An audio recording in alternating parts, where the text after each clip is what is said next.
मान्यवर साहब काशीराम जी कहते थे वैलेट के साथ साथ में बुलेट की भी हमको तैयारी करनी होगी, क्योंकि बुलेट वहां पर बैलेट पेपर लूटने का काम शासक जाति के लोग करवाते थे, हमारे लोगों को वोट भी नहीं डालने देते थे।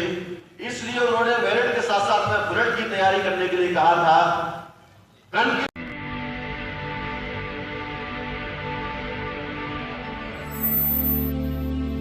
बहुजन नायक मान्यवर काशीराम साहब अमर रहे। साथियों, आज 9 अक्टूबर 2024 को बहुजन नायक मान्यवर साहब काशीराम जी की 18वीं स्मृति दिवस के अवसर पर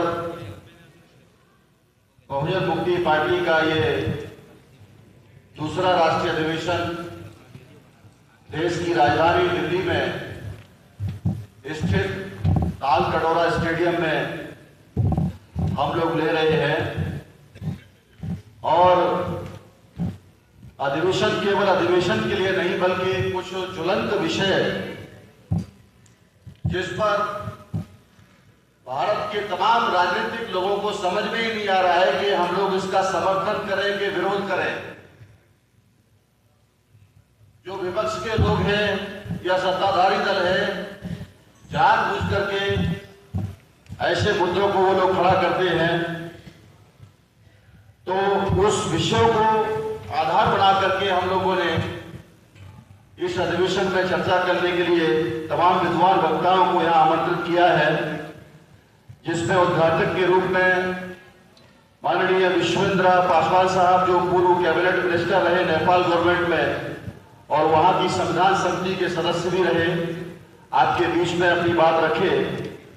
चीफ गेस्ट के तौर पर डॉक्टर राज शेखावत जी, संस्थापक एवं राष्ट्रीय अध्यक्ष क्षत्रिय करणी सेना।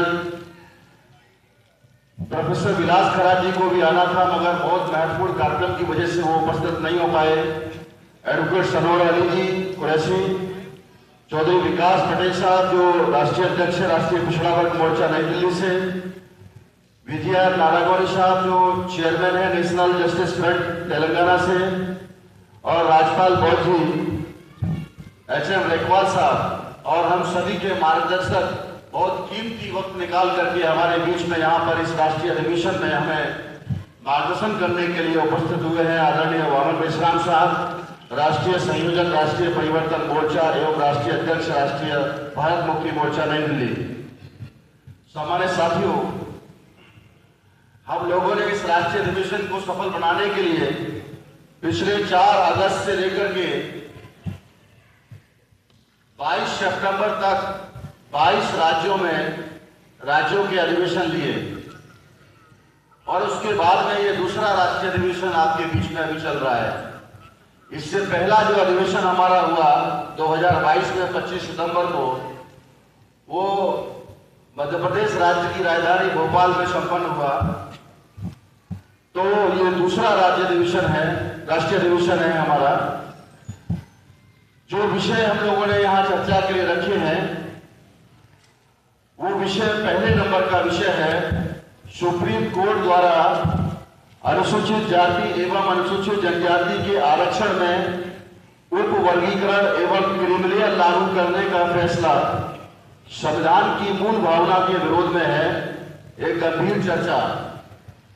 तो भारत की सर्वोच्च न्यायालय को देश की संसद में जो कानून बनाए जाते हैं उस पर अमल करके, उसका निगरानी करके, उसको शक्ति से पालन करवाने के लिए जिम्मेदारी लगाई गई है, न कि ऐसे विवादास्पद निर्णय देने की। 92 में ऐसा निर्णय भी दिया गया था बैकवर्ड क्लासेस के संदर्भ में। तो 92 से लेकर के लगभग अभी 2024 चल रही है, 24 और 8 32 साल तक उस मामले को उलझा के रखा। संविधान की मूल भावना क्या है? जिसकी जितनी संख्या है उस संख्या के हिसाब से उनको हिस्सेदारी दी जाए। मगर जानबूझ करके ऐसे विवादास्पद मुद्दे जो है वो पार्लियामेंट के जो मामला है वो पार्लियामेंट की बजाय वहां सुलझने चाहिए, बल्कि वो सुप्रीम कोर्ट उसको उलझाने का काम करती है। साथियों, केवल पंजाब सरकार और आंध्र प्रदेश सरकार का ये जो मामला था, SC ST का मामला, वो अभी देश की संसद या सुप्रीम कोर्ट में आ गया और वहां बहुत सारे 2004 से लेकर के 24 तक 20 साल का लंबा समय लगा करके अभी 1 अगस्त को 7 जज की कमेटी ने, जिसकी अध्यक्षता चीफ जस्टिस DY चंद्रचूड़ जी कर रहे थे, वो 7 जजों में 6-1 से यह फैसला सुनाया गया कि शेड्यूल कास्ट और शेड्यूल ट्राइब के लिए कोटे में कोटा लागू किया जाए, ऐसा एक निर्णय सुनाया गया। तो उस निर्णय को संसद में खारिज भी कर सकते थे। बीजेपी की गवर्नमेंट है, मगर वो संसद में खारिज करने की बजाय देश के प्रधानमंत्री नरेंद्र मोदी जी केवल बयान दे रहे हैं। कुछ SC ST के जो चाटुकार सांसद थे, वो सांसद नाम मात्र के लिए, फॉर्मेलिटी के लिए वहां प्रधानमंत्री जी से मिलने के लिए जाते हैं और वहां जाने के बाद कहते हैं कि ये फैसले के बारे में कुछ कहो, इसको लागू नहीं किया जाए। हरियाणा का चुनाव था, जम्मू कश्मीर का चुनाव है, चुनाव अभी हो चुका है, हरियाणा का भी हो चुका और उसके बाद अभी महाराष्ट्र का चुनाव आने को है, झारखंड का चुनाव आने को है। तो ये तमाम चुनावों को ध्यान में रख करके इस तरीके से ये फैसला उन्होंने सुनाने का काम किया। तो प्रधानमंत्री ने केवल बयान दिया इस बात को लेकर के कि नहीं, हमारी सरकार इसको लागू नहीं करेगी, जबकि उसको पार्लियामेंट के अंदर में अगर लागू नहीं करेगी तो उसको खारिज कर देना चाहिए।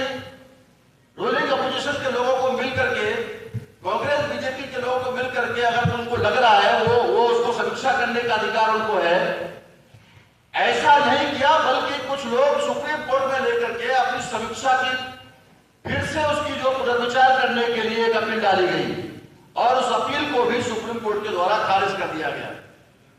तो अब ये ऐसा एक बड़ा ज्वलंत विषय था कि तमाम राजनीतिक लोग इस असमंजस में पड़ गए। जो बहुजनों की पार्टियां हैं वो भी असमंजस में पड़ गई, कांग्रेस के लोग भी इस असमंजस में पड़ गए कि अब इसका विरोध करें कि इसका समर्थन करें।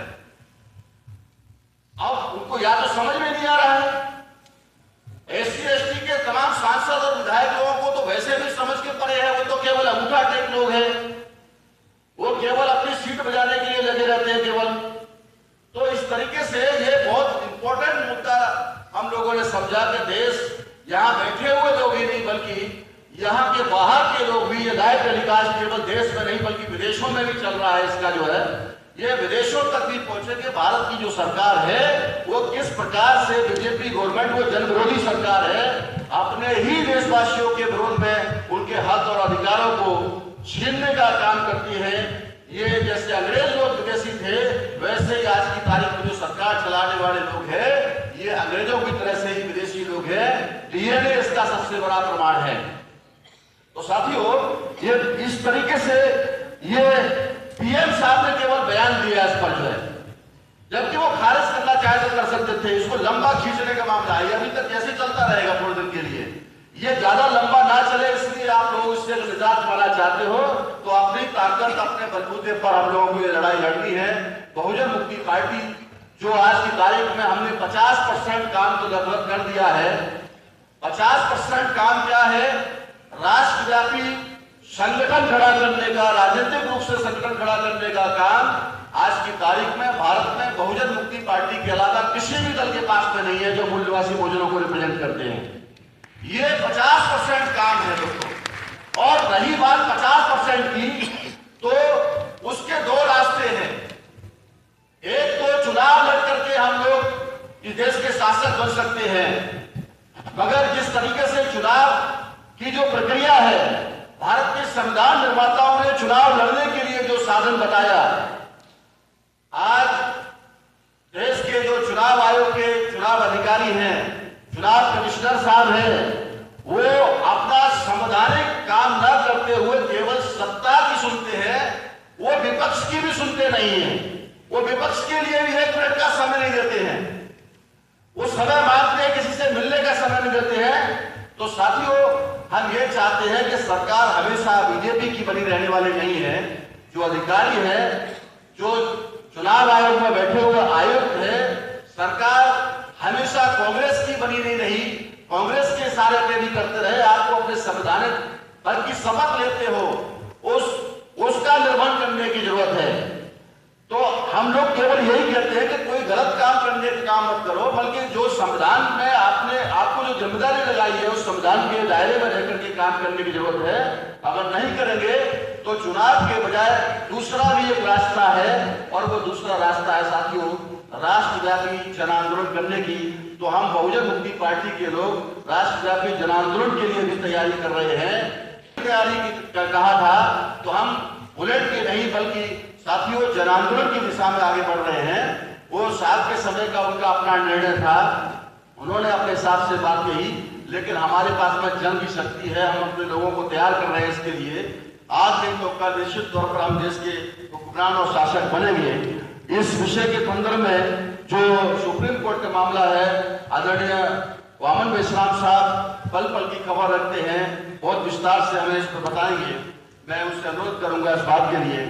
दूसरा, जब से पिछले 10 साल से बीजेपी की सरकार बनी है, कोई भी परीक्षा या तो परीक्षा ही नहीं हो रही है, नौकरियों में भर्ती ही नहीं निकल रही है। एक आध कहीं निकलती भी है तो वो भर्ती का मामला जो रद्द कर दिया जाता है, सुप्रीम कोर्ट में लटका दिया जाता है। इसलिए साथियों, ये डबल इंजन की सरकार जो वोट लेने के लिए केवल बखान करते हैं, ये डबल इंजन की सरकार आज की तारीख में पूरी तरीके से फेल हो चुकी है। इनकी सरकार में कोई भी भर्ती का काम नहीं हो रहा है, कोर्ट में मामला लटक जाता है, परीक्षाएं रद्द हो जाती हैं। नीट परीक्षा इसमें सबसे बड़ा एग्जाम्पल है इसका। तीसरा जो विषय है हमारा जो है वो है पुलवामा हमला। ये देश के समय बहुत महत्वपूर्ण विषय हमने चर्चा के लिए रखा है। ये पक्ष और विपक्ष तक पहुंचे, हमारे लोगों को जन जन तक पहुंचे, इसके लिए हम इस पर चर्चा कर रहे हैं। देश में किसी भी चुनाव के समय पर, जब भी कोई चुनाव होता है, विधानसभा का चुनाव हो या लोकसभा का चुनाव हो, ये बहुत हैरान कर देने वाली बात है। तो उस चुनाव के समय पर आतंकवादी जो होते हैं वो सक्रिय हो जाते हैं। सेना के हमारे जो जवान हैं वो सेना के जवान पर हमले होने की खबरें मीडिया में आने लगती हैं, जिसमें निर्दोष जवान शहीद हो जाते हैं। यह महज संयोग है या कोई भयानक षड्यंत्र? एक चर्चा आपको शायद याद होगा, 2019 का लोकसभा चुनाव हुआ और 2019 के लोकसभा चुनाव के समय पर जिस दिन पुलवामा हमला हुआ, देश के प्रधानमंत्री नरेंद्र मोदी जी रुद्रपुर में रैली कर रहे थे। इनके पास आईबी है, सीबीआई है, एलआईयू है, हर तरीके की सारी संस्थाओं के चीफ है। क्या प्रधानमंत्री जी को नहीं मालूम था? इधर रैली की तैयारी हो रही है और उधर 42 जवानों को शहीद करा दिया जाता है। और पहला, मैं बिल्कुल ये कहना चाहता हूं, पहला ऐसा असंवेदनशील जो प्रधानमंत्री है जो कि लोगों को मरवा करके, सेना के जवानों की हत्या करके और वोट मांगने का काम करता है। कितनी शर्मनाक बात है अपने आप में ये। वो ये कहते हैं कि भाइयों बहनों, क्या सेना के जवान जो शहीद हुए हैं उस शहीदों के नाम पर आप भाजपा को वोट मिलना चाहिए कि नहीं मिलना चाहिए? बेशर्मी की सारी हदें पार हो जाती है। इसका मतलब जानबूझ करके वो हमला कराया गया था। और इसका सबसे पहला खुलासा करने वाला कोई महान शख्सियत है देश और दुनिया के अंदर में कि पुलवामा हमला किसने करवाया, ये भारत सरकार की फेलियर का नतीजा था। सब कुछ मालूम था। और वो पहले शख्सियत का नाम है आदरणीय वामन मेश्राम साहब। भारत का मीडिया पर पाबंदी लगा दी नरेंद्र मोदी जी ने कि कोई मीडिया इस खबर को नहीं दिखाएगा, लेकिन पाकिस्तान की मीडिया ने वो खबर चलाई और दुनिया के लोगों तक इस बात को पहुंचाया कि भारत सरकार की फेलियर की वजह से। और 2 साल के बाद में, 3 साल के बाद में फिर वहां के जो तत्कालीन गवर्नर थे सतपाल मलिक जी, उन्होंने बाद में कहा, ऑन ड्यूटी नहीं कहा, हो सकता है अंदरूनी तरीके से कहा हो, लेकिन बाद में मीडिया के सामने आकर के कहा कि मैंने सरकार से कहा था कि जवानों को एयरलिफ्ट कराया जाए। मैंने बताया था, उसके बावजूद भी इन्होंने नहीं किया और मुझे चुप रहने के लिए मजबूर कर दिया ये सारे देश। और उस बात को जो 2 साल 3 साल के बाद में कहा, उसी दिन विश्राम साहब ने उस बात का खुलासा किया। दोस्तों, एक निर्भीक निडर लीडरशिप और हम वहां पर सेना के जवान शहीद हो गए और प्रधानमंत्री को पता ही नहीं है। वो 3-4 बजे तक सारा रैलिया करते रहे, इधर जवान शहीद हो रहे हैं, वो रैलिया में मजबूर हो रहे हैं पूरे तरीके से। तो ऐसे असंवेदनशील जो व्यक्ति है उसको भारत की जनता को मुंहतोड़ जवाब देना चाहिए। ये ईमानदारी से चुनकर के आए हुए लोग नहीं है, ये बेईमान भ्रष्टाचारी लोग हैं। भारतीय जनता पार्टी भ्रष्टाचार की खान बन चुकी है आज की तारीख में। जो गरीब लोगों की लैट्रिन तक के लिए पैसे को नहीं खा जाते हैं, ये लैट्रिन खाने वाले लोग क्या देश का विकास करेंगे? ये भ्रष्टाचार की पराकाष्ठा पार कर दी है। शौचालय में घोटाला करते हैं, शौचालय के और उसको भी खा जाते हैं पैसे को जो गरीब लोगों को मिलना चाहिए, और बोलते हमने इतने सारे शौचालय बनवाए। ये गरीब, ये सेना के जवानों के कफन तक को भी बेचकर खा जाते हैं। अटल बिहारी वाजपेयी की सरकार थी उस समय जब कारगिल युद्ध हुआ, वो कफन घोटाला, ताबूत घोटाला करने का काम ये कोई और नहीं, ये बीजेपी के जो राष्ट्रभक्ति का सर्टिफिकेट बांटने वाले लोग हैं, यही बीजेपी के राष्ट्रद्रोही लोग थे उस समय, जो सेना के जवानों के ताबूतों को भी घोटाला करने का काम किया। ये राष्ट्रभक्ति की सर्टिफिकेट बांटते हैं समय समय पर जो है। इसलिए साथियों, आप लोगों को निडर होकर के और पूरे देश के अंदर में अपना बूथ स्तर तक का संगठन खड़ा करना है। ये क्राउड नहीं है, ये हमारा कैडर है, एक कोर है हमारा जो हार्ड कोर है। अभी मैडम निशा जी थोड़ा सा दुखी हो रही थी, अपने वक्तव्य में उन्होंने कहा, हमारे पार्टी के राष्ट्रीय उपाध्यक्ष हैं, कि मुझे बहुत दुख भी हो रहा है, खुशी भी हो रही है। तो शायद आपने देखा भी होगा मैडम, ये कोई क्राउड का कार्यक्रम नहीं है। हम लोगों ने क्राउड की बात करें तो उत्तर प्रदेश में रामलीला मैदान को काशीराम साहब और उसके बाद में कुछ ही लोगों ने केवल भरने का काम किया, उसके बाद में सोचा भी नहीं था, देखा भी नहीं था। ये माननीय मुलायम सिंह यादव जी ने उस रैली में आकर के कहा कि हम सोचते भी नहीं थे, कभी देखा भी नहीं था। तो ये वही बहुजन मुक्ति पार्टी है जो लाखों का 10 लाख लोगों की महारैली करने का काम हम लोगों ने लखनऊ को उत्तर प्रदेश में एक बार नहीं 2-2, 3-3 बार किया। और बहन मायावती तो भूल चुकी थी उस समय कि माननीय काशीराम साहब नाम की भी कोई शख्सियत हुई जिनकी वजह से मायावती का अस्तित्व हुआ, वो भुला दिया था। जिसने भी काशीराम साहब का नाम लिया बस उसको पार्टी से निकाल करके लात मार के बाहर कर दिया, उसको जलील किया गया। साथियों, बहुत सारे सीनियर लोग थे जिनके बेटा बेटियों की शादी तक नहीं हुई, सारी जिंदगी खपाने का काम, सारी उम्र लगा दिया उन्होंने जो है बसपा के अंदर में, और उसको भूल चुकी थी। हम लोगों ने जब रैली की माननीय साहब की उस अवसर पर, तब जाकर के बहन मायावती को भी लगा, तो उधर छोटा सा एक पार्क था, उसको भी उन्होंने कार्यक्रम में लिया। तो वहां भी जो लोग आए थे वो भी हमारी रैली में शामिल हो गए।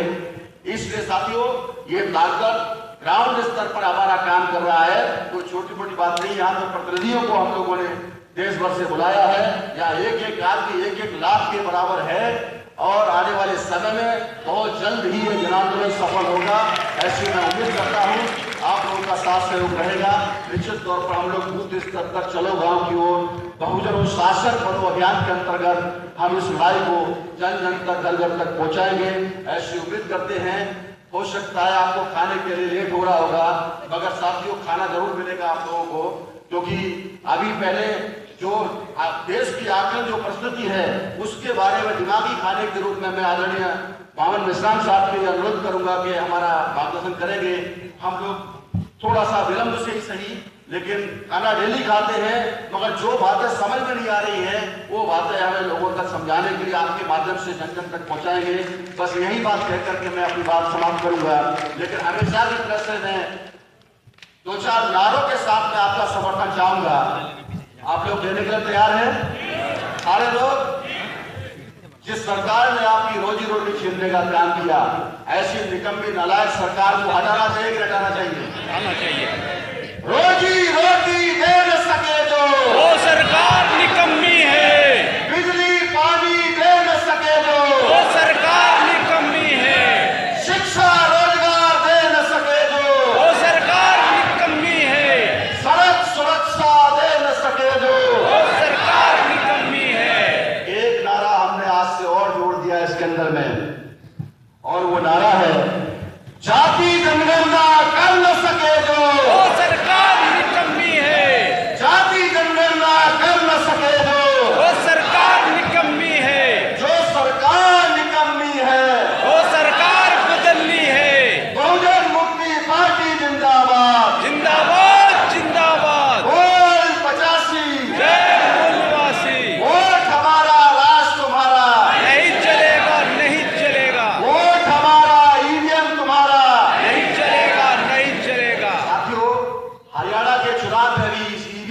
झंडा फोड़ के बारे में अभी हम बात करेंगे अगले सत्र में।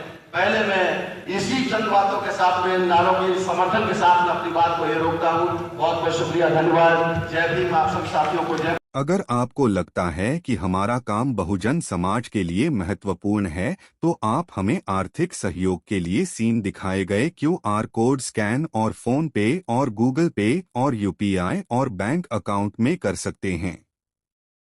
फोन पे, गूगल पे 9250529129, UPI 9250529129 bank account state bank of India AC 104299462008, IFSC code SBIN 00066563। आपका छोटा से छोटा सहयोग समाज और हमें और मजबूत करेगा, जिससे हमें बहुजन पत्रकारिता में और निष्पक्ष बनाने में मजबूत करेगा। जय भीम, जय भारत।